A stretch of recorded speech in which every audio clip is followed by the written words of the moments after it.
Okay, cool. We're on. All right, kids. Welcome to our what week? Beginning of week 5? Week 4? Holy crap. Wow. Okay. I don't understand where time goes. I don't understand. So today I just want to talk about the assignment that I definitely wanted to talk about was are you the person you need to be to get what you want?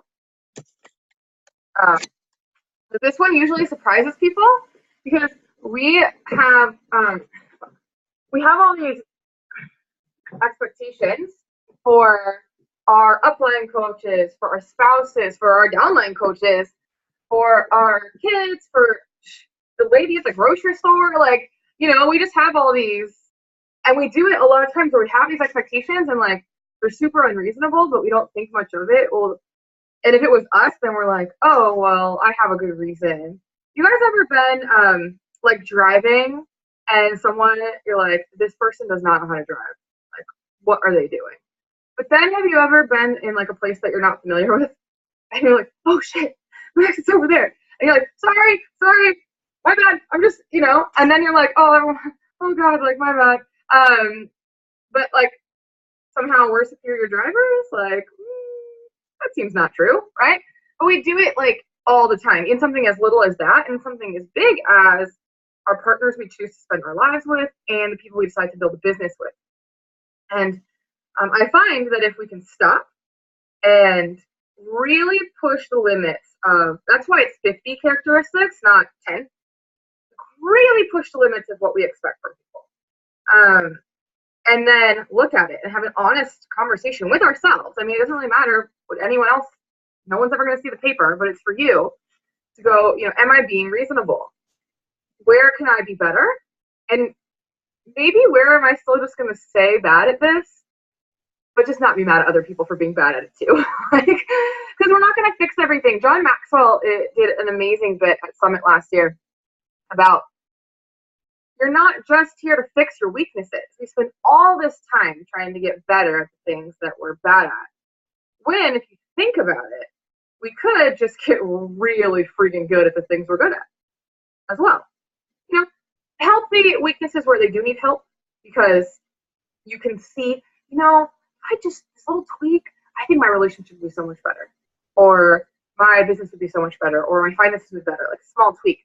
But not spend, 100% of your time trying to get better at the things that you're not good at, but let's take a look at what you're good at as well. So hopefully the list was good for you guys to go, wow, I'm being a complete asshole about this. And wow, I'm actually totally good at this. Like, yeah, I am really like a great listener, or I totally rock at consistency, or I do pay attention to details, or whatever, whatever it is. So hopefully you guys got to see some good and some bad about yourselves. So what I would just like to talk about is not necessarily what did you find out, but were you really surprised by anything? Have you taken any action based on what you found out? Like, just talk to us about like more of the experience. You don't have to like list us all the things that you're terrible at or anything. It's not like confession. So Ty, you're first. Should I unmute you or yeah, I'll unmute you. All right, okay. That's weird. I'm usually on the other side of this thing, muting and unmuting people. Like I wrote, like on mine, I find myself even now, because I've done some of this work before previously, and I kind of understand where it goes. And the first time I did this you guys don't get to see the opportunity of me like crying in front of everybody. So, but I still did it again because I'm finding myself doing it constantly. And, I'll even find myself, where my wife will end up kind of like looking at me like, really? Like, you're yelling at him about that? What are you doing? And it's, my son, that there's so many things that I expect of him. I expect him to be like perfect, and really ultimately it's everything to do with my shortcomings or the things that I had at his age that I'm just like, I don't want him to get in trouble, and I don't want him to do this, and I want him to be perfect, and I want him to do this, this, and this, but I realize that he's a completely different personality than I am. And but at the same time, I'm not doing a lot of the things, and didn't do a lot of the things that I'm expecting him to do now. And even though that, like, in my mind, I'm like, no, you have to do that. It's like, is it really that serious? You know, is it really going to make him a better or worse person if he learns how to, clean his room like every Wednesday? No. Do I clean my room every Wednesday? No.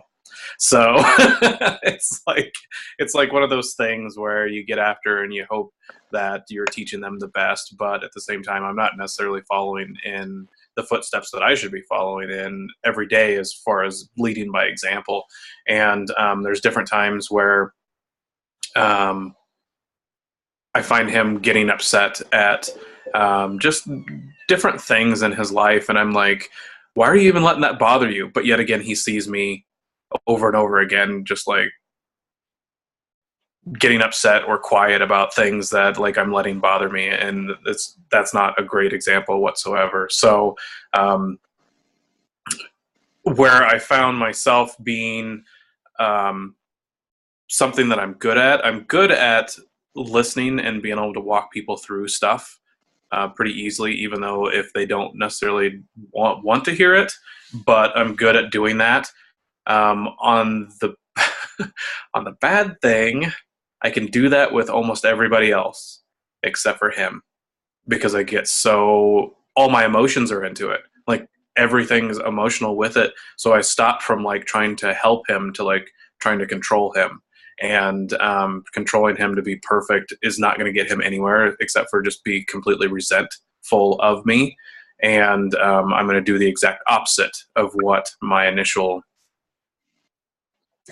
meaning is, and it's just going to go. But like I find myself in the middle going, damn, like over and over again, and I'm still having trouble with that. So this was eye-opening to be able to go back through and go, yep, you're still being an asshole, stop it. So it's just like, well, that's the same, haven't maybe changed it. That's funny.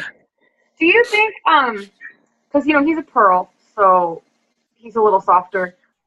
I worry that you're going to give him the same limiting beliefs you have.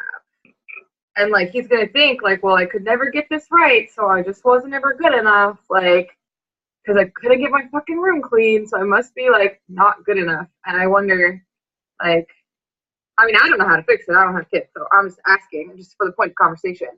Like, I imagine our parents are a big input on what our limiting beliefs are. Because what did he say? It's either like the impact of like a big event or small over time. Those are the right. The biggest shaping on like how you feel about yourself. So you fall in that, a lot over time sort of category. I'm just wondering, like, are we going to end up putting a therapist in a good job position here? Like, right. For the things that are wrong about him? Right. And yes, you are absolutely correct, because there's probably things that I nitpick so much on that then he, things that he's actually good at, he is like, or is looking for, and this is something I don't know because I don't need recognition. This is something that he loves. He loves recognition. He loves being told that, he did a good job. He loves being like being told he's the best and everything else. And that drives me absolutely insane when he goes fishing for that. But at the same time, if I did a better job at pointing out all the things that he's doing good and just kind of guiding him on the things that he might not be doing so well with, rather than nitpicking those, he already knows that his room isn't clean. What? When did that happen? So is me telling him like every week and getting upset with him because he didn't do it? I mean, what is that gonna fix when I could be proud of him for all the awesome stuff that he's actually doing? So do you think you could do something, and I'm going to go a little girly on you, but you could make a man version of this. But Because I don't know, right? I don't get it. I never had brothers. Like there's like this chalkboard thing on Pinterest where every day it says like I love you because, and like you erase it, and every day you purposely look for something that that person did, that like just you think is amazing about them, and then like you write it.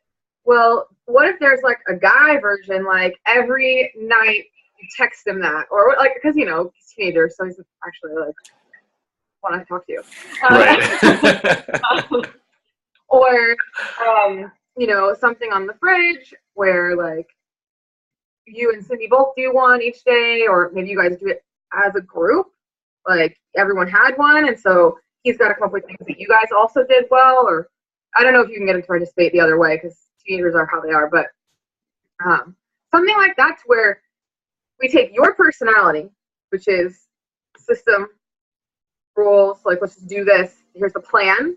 We put it on his like sort of hugs and happy True. Yes. You know, I tell him that I love him all the time. So that's one thing, but he absolutely loves like being told that I'm proud of him. So there might be a way that I can text him like every day, this is why I'm proud of you. And then it also gets me moving into that and not looking for the negative all the time and moving towards the, you know, I'll just overlook the negative shit when every day you're, you know, it's what you do a lot of times with your spouse. I mean, you know, that's the way, you know, you just don't see any negative because there's so much awesome positive, especially in the beginning of relationships and, you know, if you have a really good relationship. But yeah, that's an awesome idea. Okay. I think you would for that. Cool. Yes. All right, sweet. All right. Miss Heather, tell us about it. How'd it go for you? I liked your answer on the theme. Yeah. So I did, let's see, I did the 50 qualities. I'm just looking at my paper. I did my ideal spouse, and I just, you know, I didn't compare it to my husband. I was just like, you know, when every teenage girl, you know, when you're thinking about, you know, who am I going to marry, blah, blah, blah, you know, you have all these qualities listed in your mind. So I went off of that list, and my husband actually meets quite a bit of these, which I'm happy about.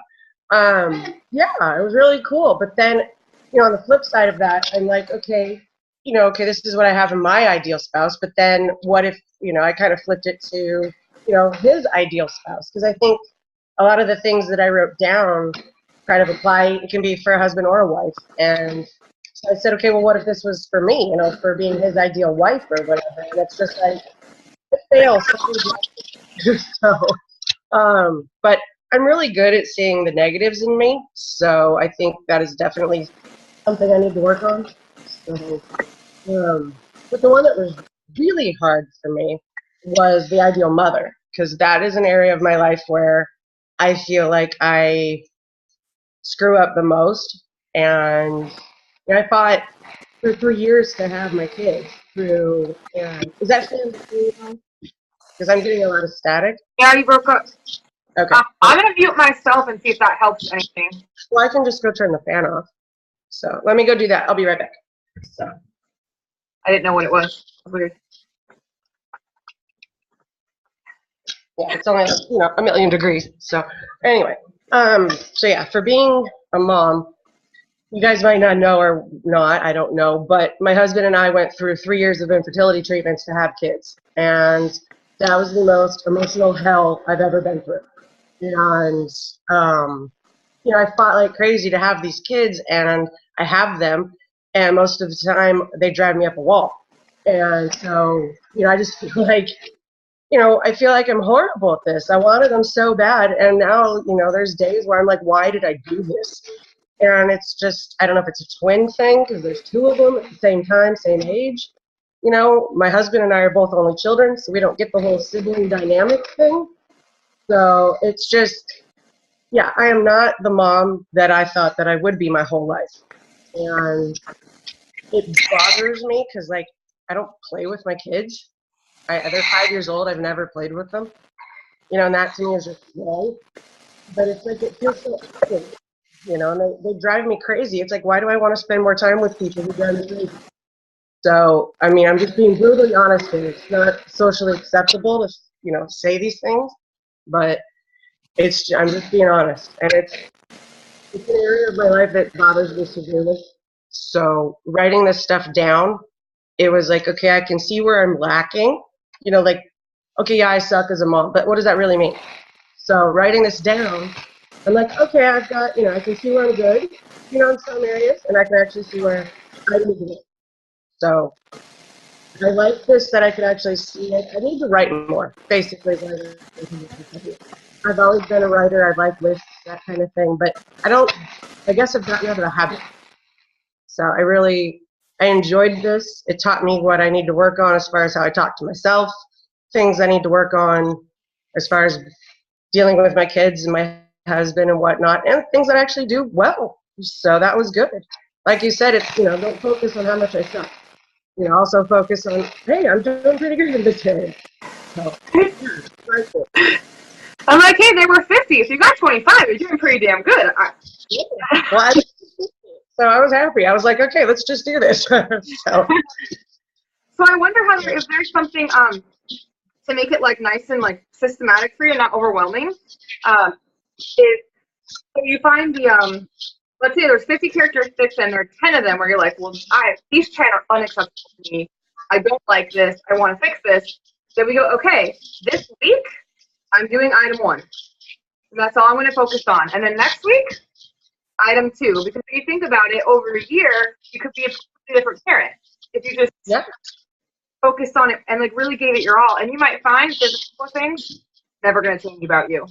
Like, you're like, well, that's me. But if you fixed 8 out of 10, that's going to be a world of difference. That's pretty darn good.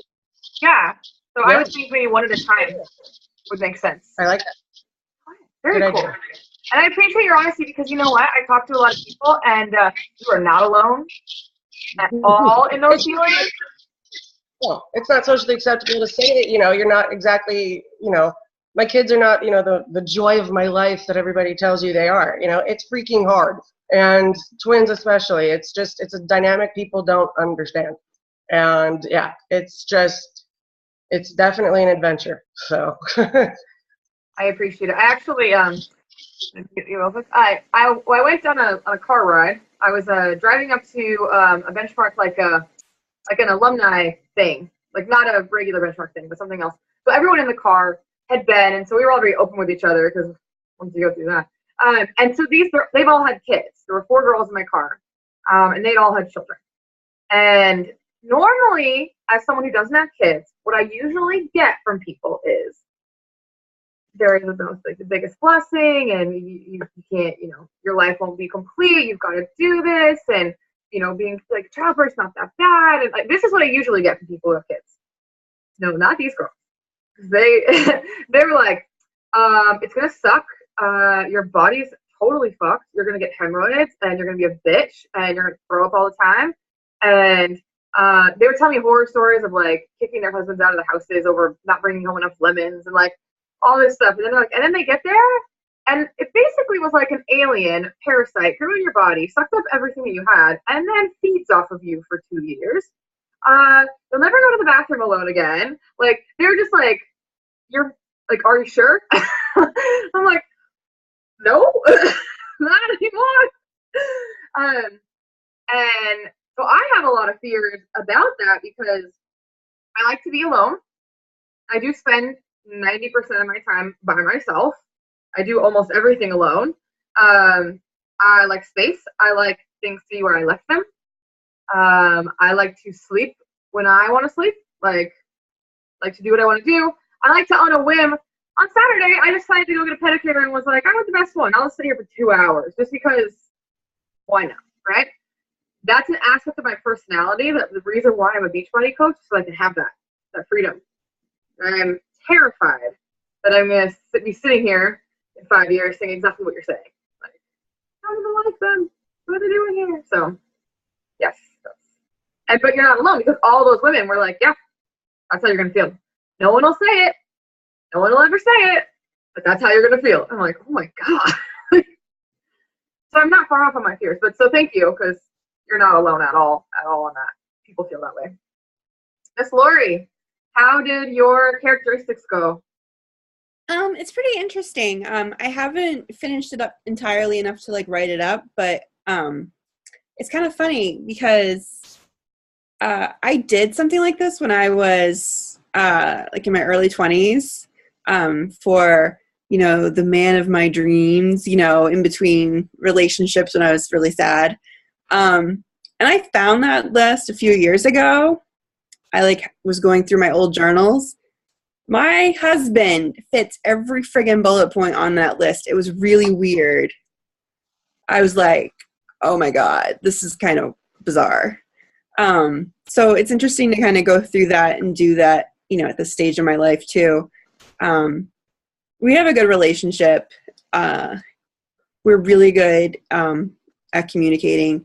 So when we do find issues, we usually talk them out. So that's going good so far. One of the interesting things on my friend's side, I'm a good friend. I'm a really good friend. But I've noticed, and this whole thing brought it up a little bit more, I'm a little, I guess this is where my emerald side comes in, like the whole black and white thing. I have two friends that had boyfriends that were pretty crappy, and they broke up with them, and now they're back with them. And I just don't get it. And I think, you know, a lot of where it comes from is when someone tells me something, like I'm done with somebody, or this is over, or he did this in this situation, I'm like, okay, that's it, you know, close the book. So with them like going back around, it's kind of weird to me, and I feel like that's something in my personality that I have to work on. Like I'm a little bit unbending is what I'm trying to say, and I need to be a little bit more flexible and understanding. Are these friends of yours very different from you in other aspects of your personality as well? Like in other, I don't just how they are? Can you tell that there's like an opposite attract type thing happening, or? I mean, in one case, yes. In one case, no. Sometimes I feel like we like people that are different than us. Oh, yeah. Unless they're being different from us in areas that we don't want them to be different from us in. It's weird, right? Because we're like, oh, I love that person. So here, like for my example, I won't speak for anybody else, but for my example, I really enjoy when people are really fun, like spontaneous and like just all that. But I'm quickly like, don't you take anything seriously? Like, the hell, right? Like we have work to do. What do you mean you want to go to the beach? That kind of attitude. Even though the thing I like about them is they randomly want to go to the beach. All right. So sometimes I find that we pick people who we enjoy things about them that are different than us until they're different from us. And then it's frustrating. So if you do have like an opposite attract situation, you can use the GEMS training to make a list of that person's gifts that they're carrying that really enrich your life, that you enjoy about them, and just kind of say, well, this list is worth that. Like, that's cool. If it's not, well, then that's a different assignment altogether. But and then if they are like you, and something about them is bothering you, most likely it comes back to something that you don't like about you. So you can go back to the 4 questions. We did that already, right? Yeah. No. Fuck. Really? Really? All right. Well, I'll make sure we do that. We can use the 4 questions, which you will learn soon, to kind of see what about this person's actually bothering me. Because there's this whole, like, you'll see when we do it, that you can't have an emotion at someone. You're frustrated at someone, you're frustrated at yourself. You're mad, you're disappointed, you're resentful, you're whatever at someone. There's something going on that you don't like about yourself. So, and we can find it every time. It's really, really cool with this exercise. So the person's very much like you. We'll probably be able to figure out what is it that's bothering you about you. And you can just focus on that instead of focus on them, and it won't bother you anymore. It's really cool. So, kind of depends if they're like you or not like you, if that really applies. So Interesting. So what, it's easy to say I want to be more flexible. It's like saying I want to, get more sleep, or I want to lose some weight, or whatever. What's like an action step? Everyone else has like a step that they're going to take. What's a step you can take? I think I have one friend that lives here in San Diego, and since she's gotten back together with this guy, it's just like we don't talk about it. Like it's like it doesn't, like it's happening, and I know it's happening, but we just don't discuss it because she just pisses me off when, yeah, whatever. So I think what I need to do is make sure every time I talk to her, I ask her at least one time about him, and not get judgy and not get anxious or anything. Just like let her talk and just be a supportive friend and not like have my little gears going. I have an idea.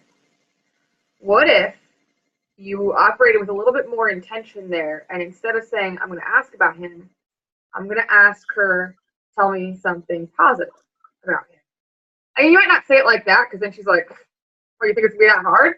But maybe you say something like, "Oh yeah, you guys are back together. Like, have you guys been up to anything like really fun recently?" Or try to specifically ask her to give you something positive. That way, you don't spend the conversation in your head proving yourself right.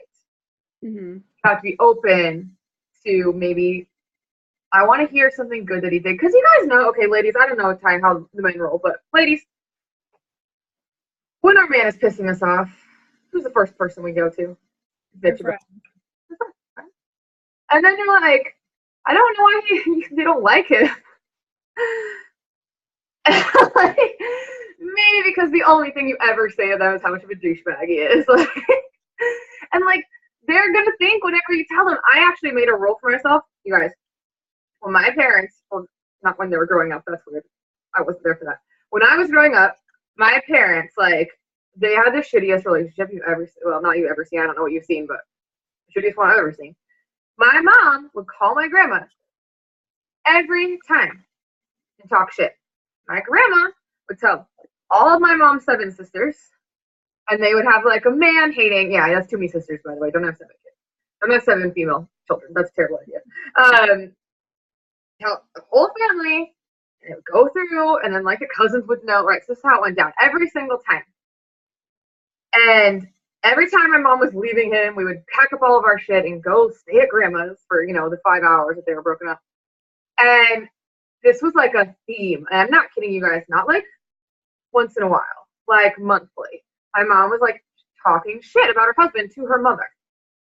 And when things were good and my mom wanted support for their relationship, couldn't get any. So I made myself like a personal thing, like my mom has never once heard a word about an argument I've ever had with Snow. She probably lives in a delusional bubble that he's Prince Charming. Now, he's a regular person. So he's not, like, he's just as difficult as any other man on this planet. But my mom thinks that he's amazing. And because of that, my family thinks he's amazing. And they're all very excited to come to our wedding. But that was completely within my control. I don't have more or less problems in my relationship than anyone else. I just control what I say. So we think about it. That's our natural tendency. Now, you can't control what your friends are going to do. That might be their natural tendency. But what I've noticed, I'm doing some work with a coach, is that I purposefully, when I'm out with just the girls, will start positive conversations about my significant other. Get them to set the tone for the whole everybody. I get them to chime in. And it turns into us going home not being like, this motherfucker, right? But us going home excited to see our significant other because of that. So I can't control what they're going to do, but I can be the first one, set the tone. I can ask for positive examples. I can even do things. I don't know how confrontational you guys are, how comfortable you would be with this, but I will actually stop a conversation and say, you know what? I don't think that's serving anybody for us to talk about that. Why don't we change the subject? It's a little awkward, but It works. I've only had to do it like 2 or 3 times, and twice actually out of those times, they thanked me. They were like, "You're right. Like, no one needed to talk about that. I'm sorry. Like, thanks for mentioning it or whatever." Because you can kind of control what comes out, and then you can control your entire vision of these men. And so what if it's all a delusional bubble? It won't be bothering you anymore. So that's fine. Works for me. So you'll have to tell us how that goes next time you guys hang out. Hear about that. All right. So well, those are good. I like that they were all like a little bit different like scenarios. I know for myself, this original assignment actually came not from a benchmark thing. This came from Craig Holiday, who used to work like as a consultant for Beachbody. He made himself a millionaire in Amway, and he had a lot of experience with like just beliefs and getting where you want to go and things like that. So he actually had us do the assignment as the perfect like coach, upline coach, not like someone we're recruiting, who you would want to have as your upline, because I was in a group of basically orphan coaches with him. I don't even know how I ended up in that group, but it was cool. It was really cool. And he had us do that. And that really helped me. If you guys ever see any recognition stuff, if I'm sending prizes or mailing anything or handwritten cards, which you guys aren't my PS coaches, so that's probably not something that you guys see a lot of, but I do a lot of it. That came out of that assignment. Overpraising, like, for instance, when people sometimes make the 500 club, sometimes they made like the 475 club. You know. But I'm like, so what? Put him in the fucking slide. Like, is it gonna hurt anybody to like give somebody extra props? Like, my old attitude was, no. 500 is the number. Like, that's how it works, you guys. 500, that's the number.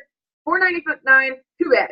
Well, doing that, like, exercise helped me be like, you guys, is it gonna kill you? Like, is it gonna kill me if I overpraise someone? Like, what am I compensating for? Those kind of things. So I do recommend that you repeat the list, because that was like the next assignment was feel free to do this in your personal life. I lead it the other way. I just happen to believe that our relationships and our stuff at home is more important than our coaching skills. I think it makes us better. And I think if you have a good marriage and a good relationship with your kids and a good relationship with your friends, that stuff won't weigh you down and distract you from your business. So I run it opposite. You know, I'm more like, you should probably do like someone that you're close with or whatever. But I do recommend that you do it for 2 things. Your perfect upline coach and the perfect coach you'd like to recruit. What's really neat about the second one, we did a little similar version in Smart Success. It's kind of like this. You can actually see why it is you're not recruiting those people, because you only attract people that are like us. So if I wrote on a list, I want a coach that is consistent, and I see that that's my biggest weaknesses. Like, of all the weaknesses I've ever had, that's my biggest one, is consistency. Then I can put a big ass star next to that and say, okay, in my business, while I'm attracting people, while I'm coaching people, how can I be more consistent? And I might come up with a thing like, I will answer my emails every day at the same time, versus sometimes I read them. I will post every Tuesday about coaching. I will follow up with X number of people. I will do something to be more consistent when I'm recruiting coaches. That way I recruit more consistent personality coaches. Things like that. So I do recommend that now that you've seen how it can affect your personal life, that you do it for, again, the coach above you, the coach below you. And so, again, it's twofold. You do it for the coach below you because you want to know how you need to be putting yourself out there to attract those people in your life, because that's just what happened. The coach above you, because your upline is not perfect. We are all inherently incredibly flawed human beings. And there are some major weaknesses in our leadership that you can then say, well, my perfect upline coach would be this. And you get to use that to build your own team culture. You're like, well, I think that, this is how people should be welcomed. Good. go do that. Like, we are not by any stretch of the imagination claiming to have this shit under control. We're claiming to have the best you've got with what we're doing over here, and it's better than nothing sort of situation. So you find things, you're like, well, my perfect upline would remember these particular things about me, or would do something on my birthday, or would never criticize on the Facebook wall, but they would send me a message. There's these little things, right? That, and I'm using my own personal things that I do that I know bother people. I do that, and I don't remember things, and I'm like, what, it's your birthday? And then you can say, well, this is what I want to create. And you can start doing it now. I don't care if you've got 2 coaches. You can start being that upline now. And what's really cool about that is you're training them how to be an excellent coach. And so when they bring people in, the people that they're bringing in are going to get the benefit of you doing this work now. So that's why I want to talk about that one, is because it does have a personal side, but then it has, you know, who you want to be as a leader and who you want to attract onto your team as well. And I recommend that you guys do this because it will change, because you'll have new stuff. Because now the person I would want as a coach, because I did this assignment almost 2 years ago for the first time, the person that I would want as my upline now, very different than the person I was looking for back then, right? I was lost. I wanted somebody who knew the business, had rules, had some structure, had a plan, was like maybe higher ranked or whatever. That's not necessarily what I would look for now for myself.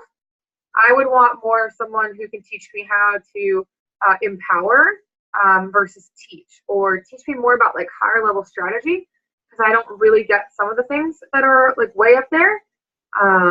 Someone who has big vision, like a visionary. Maybe he's not good with details, but like sees the big picture and really fires me up. Like, those would not have been things I would have been looking for 2 years ago. So I would do it again. And plus you can kind of see what you're getting better at and how your expectations are changing. So that's why I want to talk about that one. That's all I really had. I did want to say one thing, and then I can just like take random questions and we can talk about whatever you want. I think that I was not clear about the expectations of the group as far as the assignments and the calls. I know I was really very, very like stern, saying, do not get on my call without your stuff being done. And I think that what I was trying to say was, don't you fucking dare do your work late. Because the calls are not optional. You have to be here, which means don't come to my call without your work done. It means do your fucking work.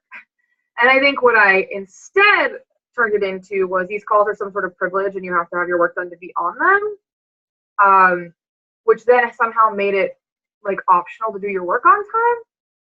And I think that was my miscommunication. I was trying my best to be clear and firm without being rude. And I think that I did not make that clear. So I'm just going to say it now. No more late work. And it's just not acceptable to me. Because like now I'm so frustrated because I started reading, I had this time on my calendar, and I was like, I'm going to sit down and I'm going to read all of the 1-year visions. And you guys, when I do this, I pull up the assignment, I read through it to make sure I'm in the right place. What did I ask them to do? I pull up my old work, like that I did, so I can kind of see like, well, what did I get out of this assignment? And like, I sit down and I read them, and I kind of make notes, and I go through it, and I'm like, okay, so in general, the big major things that stood out to me in this group were maybe not a big enough vision, a lot of talking in the like a to-do list, too much of a resume, and I write down a general consensus, and then I talk about it on the call. And I say, so I feel like this group is having trouble with this. Let's talk through this. Can't do it, right? So my leadership is now being like inhibited. That's the right word? Whatever. Because of the lack of timeliness on the work. I don't like to do the thing where I get really bitchy and I'm like, do your stuff, be on time, have some respect. Because in this particular group, I don't really like the hierarchy feel, right? I want a nice flat feel, like we're all here, we're all equal, we're all here together. The only thing that I lend here that you don't have is simply experience. So that's why I can jump in and say, hey, have you thought about this? Not, hey, I'm telling you what to do, but hey, here's one way to look at it, just because, you know, you're the 20th person to say that to me. So I want to keep that atmosphere in this group because this group is really important to me. It is my favorite one that we do. You'll notice I run this myself. I don't run any of the other training groups myself. So I need everyone all in on that. And I realize that this probably isn't the best audience because you guys are mostly done with your work and so you're on the call. But I know that the other ladies are going to watch this recording. So it applies to you guys a little bit, but it applies to the group as a whole a little bit more. So just wanted to say that and make sure that we still got a month left, you guys. We have a month. Like, we have so much more cool shit to do. If you guys have been excited about these assignments so far and learned anything from these assignments so far, they are building on each other and they only get better. So I really want a great second month, but I need everybody in order to make that happen. So if you want anything else they want to talk about, I'm still yours for 16 more minutes and you can talk about anything you want. I have to take off. I have a baseball game at 7, so we got to go across town. So thank you very much. It was an awesome call and awesome assignments. So we'll see you guys. Thanks. Okay. His son is so cute. Adorable. Okay. Oh, go ahead. Go ahead. Just to be clear, so before our call next week, we'll have all of week 5 done. Okay. Exactly. So I post them after the call is over. And then the thing is, there's one of them I don't think I can post because I feel like if you don't do if you know what's coming after this, it affects your work on this one. Because since they go in order, but I'll do it. I'll just post them for the ones who've done it. It's fine. But I'm really everybody. And so you guys, for your partners, if your partners are on this call, tell them, not kidding with you. And I'm going to talk to Lindsay and Alyssa and see if they want to continue, or if maybe it'd be better to just pair up their 2 partners so they can finish that month strong.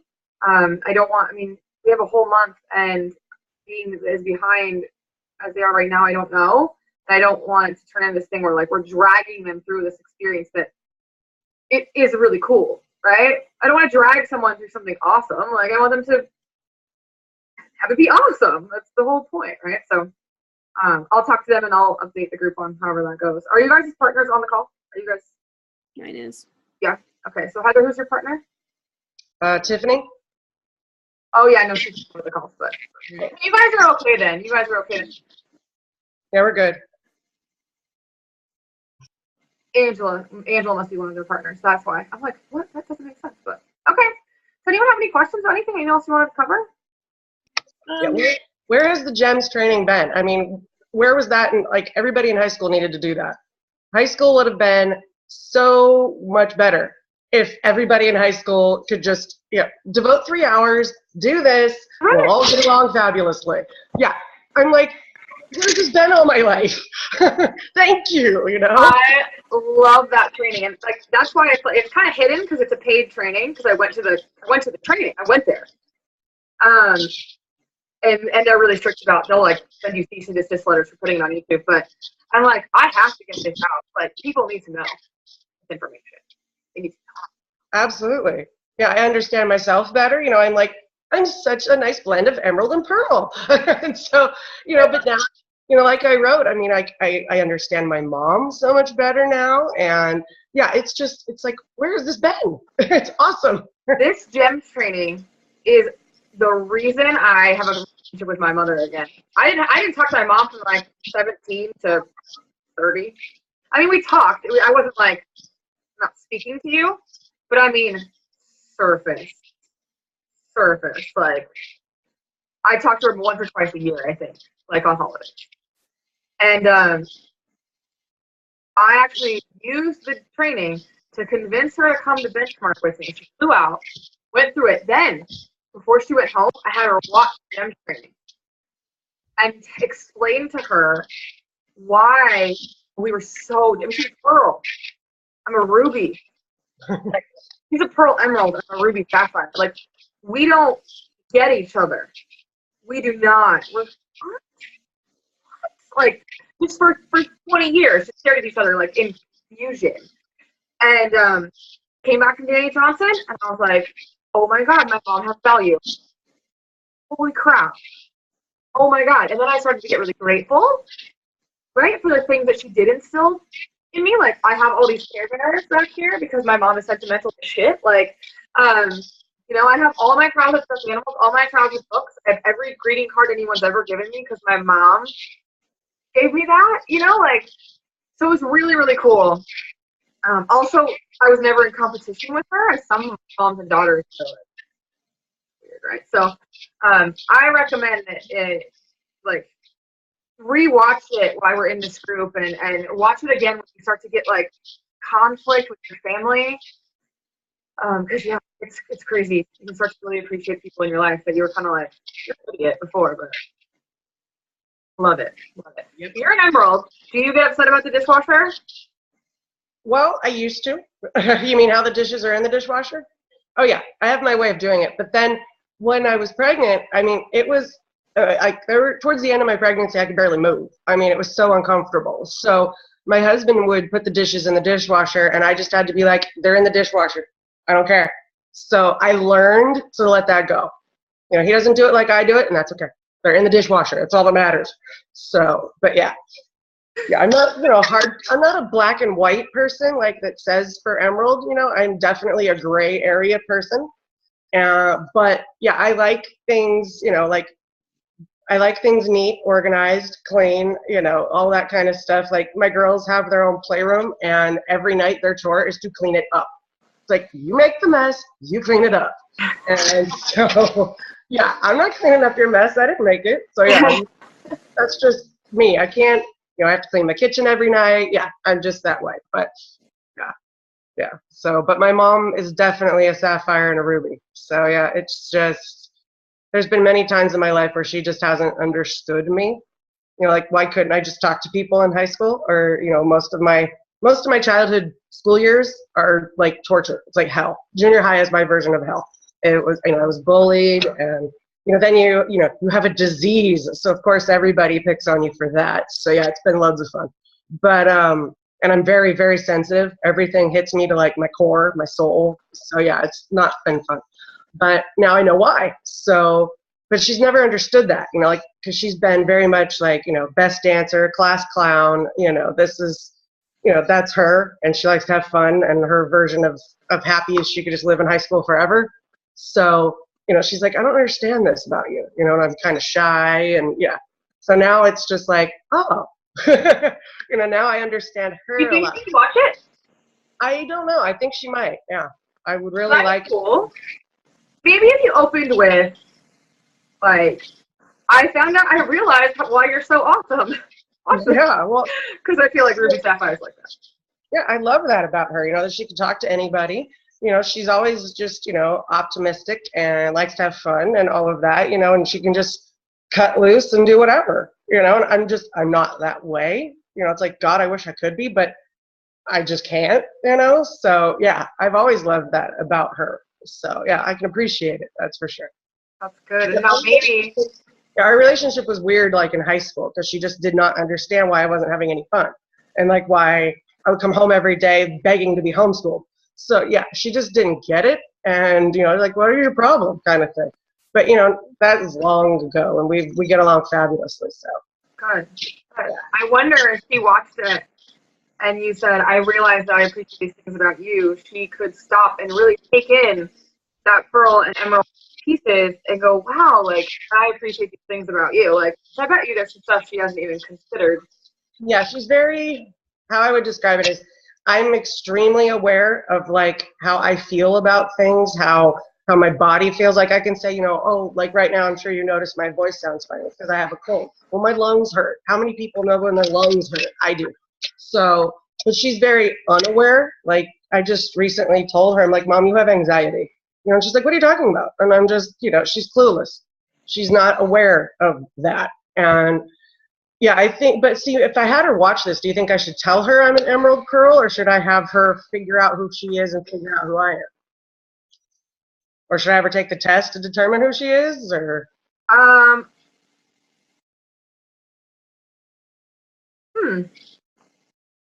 I would say that, maybe ask her, don't give her the test, but let her go off feel, because that sounds like more of her personality.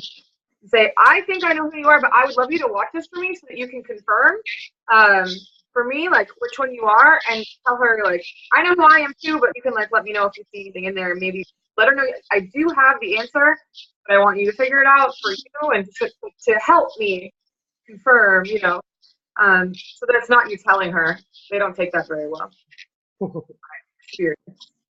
But yeah, I was really happy my mom watched it. Really happy. Yeah. Cool. Anything else, you guys? We have 5 minutes. Oh. So the GEMS training was really interesting for me because now I know why I've lost 2 jobs. What's your gem, love? What's your gem? I'm a Sapphire Emerald, which doesn't really exist, but I do. And working in the lab, I've had 2 jobs that I've been dismissed from. That I love the job, I love the people, I thought everything was going great, and they just did not get me, and now I know why. My Sapphire-ness does not fit in with the lab. So it's good because now I'm like, well, it's not that I was terrible at my job, they just had no idea who I was and what to do with me, and so they just got rid of me. So which of those personality types comes from your parents? One of those is probably environmental. You know, I've been thinking about it, and I've kind of at different times in my life, I think I've manifested both of them. I don't know really if any of them came from my parents or I'm just weird. Like I think I might just, like, I was very Sapphire as a little kid. I was a little bit more Emerald when I was in school. I was definitely Sapphire when I was in college.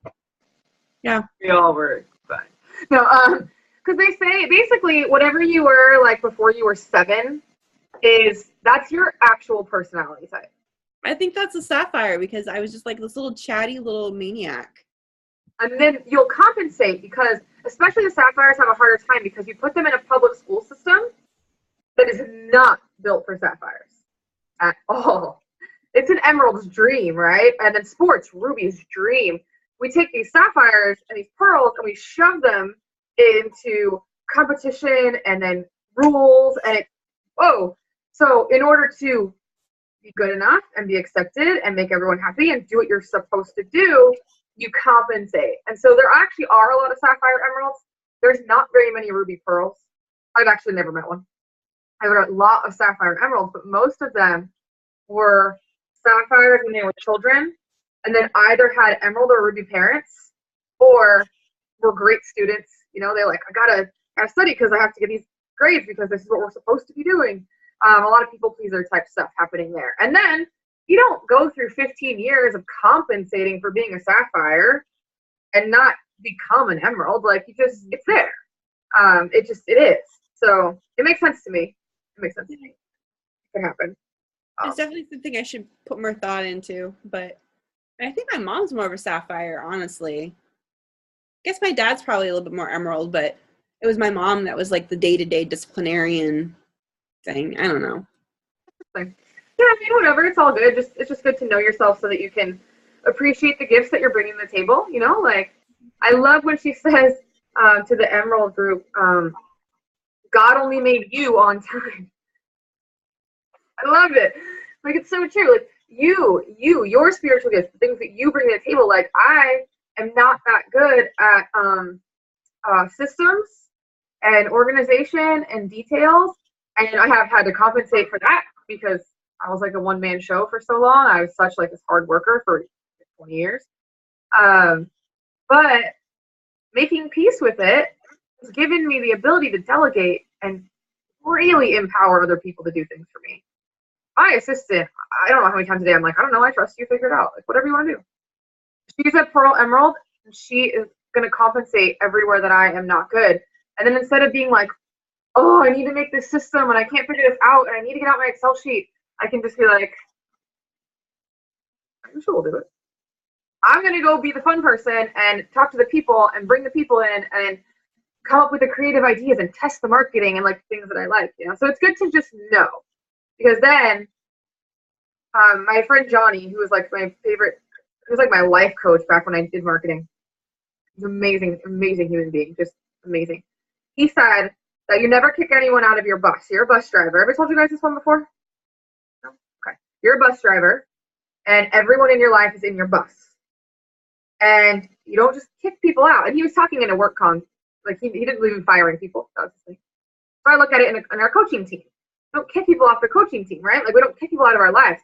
But everyone has a seat. Sometimes they're in the wrong seat. And you just have to move them around until you find the right seat. Because they have these strengths. And if you put them there, like, amazing things will happen. So a lot of it's about understanding yourself so that you can understand where to put the people around you. Because if I was very organized, and I'm working with Heather, who's really good at, like, she does things on time, and I can always count on her to know what the rules are. And I'm like, I said that? She's like, oh, well, yeah, we should do that. Right? I could count on her to, if I was the same way, I wouldn't probably go to Heather and say, can you help me with this thing? Right? That wouldn't make sense. I'm like, I got this. But knowing that I'm me, if I was like, Heather, I'm having an idea.